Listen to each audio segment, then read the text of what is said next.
যার জন্য শহীদ হয়েছিল বরকত শওকত। বাংলায় গান গাই, আমি বাংলার গান গাই, আমি আমার। কত বললাম? 1952 সাল ঢাকা বিশ্ববিদ্যালয়ে শওকত বরকত তাদের বলিদান সারা বিশ্বকে স্তম্ভিত করে দিয়েছিল।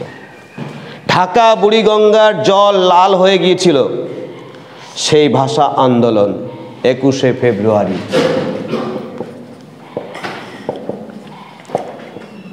আমি আবার লিখছি 21 ফেব্রুয়ারি। এই 21শে ফেব্রুয়ারি ভাষা আন্দোলনের জন্য, বাংলা ভাষাকে রক্ষা করার জন্য ঢাকা বিশ্ববিদ্যালয়ের স্টুডেন্টরা লড়াই করছিল। লক্ষ লক্ষ বাচ্চাকে মেরে দেওয়া হয়েছিল, রক্তাক্ত হয়ে গিয়েছিল ঢাকা। এত বলিদানের পরে আমরা 21শে ফেব্রুয়ারি, তোমরা জানো যে 21শে ফেব্রুয়ারি বাংলা ভাষা রক্ষা করার জন্য লড়াই হচ্ছিল, কিন্তু ইন্টারন্যাশনাল হলো কেন?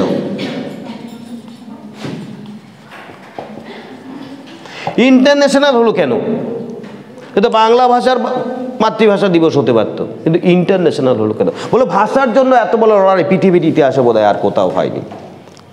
তাই এই আন্দোলনকে মাথায় রেখে সকলে, ধরো আমি তামিল ভাষায় কথা বলি, আমার মাতৃভাষা দিবস কত তারিখে? 21 তারিখে। ও চাইনিজ ভাষায় কথা বলে, মাতৃভাষা দিবস কবে? 21শে ফেব্রুয়ারি। ও হিব্রু ভাষায় কথা বলে, ওর দিকে তাকাচ্ছে, উদাহরণ দিচ্ছি, ওরও মাতৃভাষা দিবস 21শে ফেব্রুয়ারি। সারা বিশ্ব সম্মান জানায়, স্যালুট করে এই দিনটাকে। আর আমরাও ভারতবর্ষের বাঙালিরা বাংলা ভাষায় কথা বলি। তাই এই জন্য জানো যে আমরা বিশেষ করে ভেরি রিসেন্ট মারা গেলেন আমি বাংলায় গান গাই, এই গানটা অসাধারণ গান ছিল। কে ব্যক্তিটির নাম কি? এটা কারেন্ট অ্যাফেয়ার্সের মধ্যে পড়বে, রেলের পরীক্ষায় থাকবে। আমি বাংলার গান, প্রতুল মুখোপাধ্যায় যিনি এই গানটা গেয়েছিলেন, সেটাও আমাদের কাছে গৌরবের বিষয়। আচ্ছা বেশ, তাহলে তোমাদের বিষয় যেটা জানালাম সেটা হচ্ছে কারেন্ট অ্যাফেয়ার্সটা খুব ভেরি ভেরি ইম্পর্টেন্ট। আমি এই সপ্তাহে কারেন্ট অ্যাফেয়ার্স রেডি রেখেছি, তোমরা মাথায় রাখবা যে ইউটিউব চ্যানেলের মাধ্যমে আমি কারেন্ট অ্যাফেয়ার্সটা তোমাদের আবার ইন্ডিভিজুয়াল করাতে চাইছি না।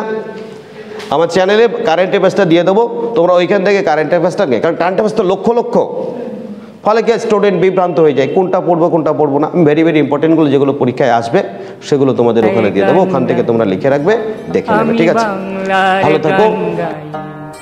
আমি আমার, আমি কে চিরদিন এই বাংলায় খুঁজে পাই।